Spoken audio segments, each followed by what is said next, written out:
दोस्तों, क्या आप जानते हैं कि टाइटैनिक जहाज में कितने लोगों की मौत हुई थी? आखिर टाइटैनिक एक हादसा था या फिर सोची समझी एक साजिश? जो लोग टाइटैनिक हादसे की चपेट में आए उन लोगों के साथ क्या हुआ, चलिए जानते हैं। टाइटैनिक जो आज तक सुर्खियों में बना हुआ है, यह साल 10 अप्रैल 1912 के दिन रवाना हुआ। इसका शुरुआती सफर बहुत ही खुशहाल था, हर कोई सफर के मजे ले रहा था, लेकिन उनको क्या पता था कि उनकी खुशी गम में बदलने वाली है। 4 दिन तक इस समुद्री जहाज ने लोगों को अपने अंदर समेटे रखा, लेकिन 14 अप्रैल 1912 को इस जहाज के साथ इसके यात्रियों का सफर हमेशा हमेशा के लिए खत्म हो गया, क्योंकि इस जहाज के सामने एक बड़ा सा आइसबर्ग खड़ा हुआ। टाइटैनिक के क्रू मेंबर्स को इस खतरे की कोई भी जानकारी नहीं थी, जिस वजह से आइसबर्ग टाइटैनिक से टकरा गया और उस रात बहुत से यात्री अपनी जान से हाथ धो बैठे।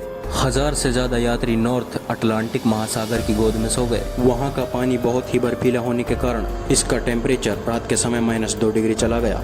इसी वजह से लोग इस पानी में जिंदा नहीं रह पाए और मारे गए। टाइटैनिक हादसे के पीछे बहुत से कारण हैं, जैसे कि जहाज में लाइफ बोट्स की कमी। जहां इसमें 60 लाइफ बोट्स की कैपेसिटी थी, वहीं इसमें 20 लाइफ बोट्स मौजूद थी, क्योंकि जहाज के कप्तान को लगता था कि लाइफ बोट्स की जरूरत पड़ेगी ही नहीं, क्योंकि ये जहाज कभी डूब नहीं सकता था। इसलिए इसके मालिक ने जहाज से 40 लाइफ बोट्स कम करवा दी। किसी को क्या पता था कि इसे खूबसूरत बनाने के चक्कर में कई लोगों को अपनी जान गंवानी पड़ेगी। दूसरा कारण था कि जो लाइफ बोट मौजूद थी और उस हादसे को देखकर उनका जिस तरह इस्तेमाल किया गया वो तरीका भी गलत था, क्योंकि एक लाइफ बोट में 60 लोग आराम से बैठ सकते थे, लेकिन इनमें भी 27 लोगों को बैठने का मौका मिला। इसी वजह से लोगों की जान चली गई, वरना और भी लोग इसमें सवार होकर अपनी जान बचा सकते थे। आइसबर्ग को ना देख पाना अगला कारण था दूरबीन का ना होना। उस वक्त अगर दूरबीन का इस्तेमाल किया गया होता तो शायद आज मासूम लोगों की जान बच सकती थी। दरअसल जिस केबिन में सारी दूरबीन रखी हुई थी उसका डोर लॉक था और उसकी चाबी ऑन ड्यूटी सेकंड अफसर के पास नहीं थी, क्योंकि जो पहले अफसर थे डेविड ब्लेयर, उनकी ड्यूटी खत्म हो गई थी। इन्हीं के पास सारी चाबियां थी, लेकिन ये डेविड ब्लेयर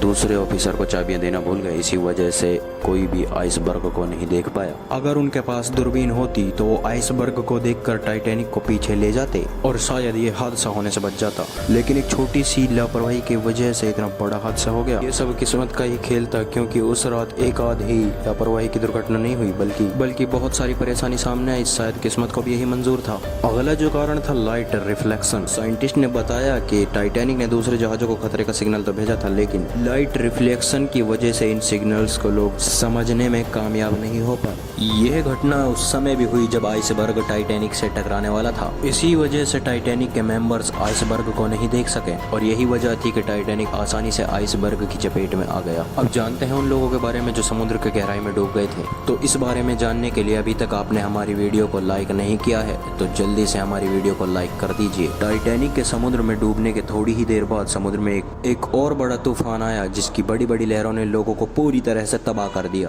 जो लोग पानी में डूब रहे थे वो लोग इस तूफान के चलते 80 किलोमीटर दूर जा पहुंचे। जब इनको बचाने के लिए वहां पर एक जहाज आया तो उन्हें कुछ ही लोगों की लाशें ही मिल पाई। कुछ लोग बहाव की वजह से आगे पहुंच गए थे, उन्हें ढूंढना मुश्किल था और उनकी कब्र समुद्र में ही बन गई। लेकिन जो लोग मिले उनकी लाशों को कैलिफोर्निया के हेलिफ्लैक्स में दफन कर दिया गया। आपको यह जानकर हैरानी होगी कि टाइटैनिक के पास एक जहाज मौजूद था, जिसको टाइटैनिक ने खतरे का संकेत दिया था और फ्लायर्स भी छोड़े थे। उस जहाज के क्रू मेंबर ने इसको देखा भी था, लेकिन इस जहाज के कप्तान स्टैनी लॉर्ड को यह बताया गया तो उसने ये कहकर बात टाल दी कि टाइटैनिक पर अमीर लोग पार्टी कर रहे हैं, वरना ये जहाज टाइटैनिक की मदद कर सकता था। ये सिर्फ 37 किलोमीटर दूर था। जब इन सिग्नल्स को एसएस कैलिफोर्निया ने नहीं समझा तो टाइटैनिक के मेंबर्स ने उनसे रेडियो पर कांटेक्ट करने की कोशिश की, लेकिन इस जहाज का रेडियो भी बंद था। ये जहाज टाइटैनिक की किसी भी तरह से मदद नहीं कर पाया। अब बात करते हैं उनकी जिन्होंने ये डरावना मंजर अपनी आंखों से देखा। ये लोग जब उस मंजर के बारे में सोचते हैं तो इनकी रूह कांप उठती है। ओलाओस जॉर्जन सैनी उनमें से एक थे। ये भी अपने परिवार के साथ अपने देश वापस जा रहे थे। इनके साथ इनके 5 घर वाले थे।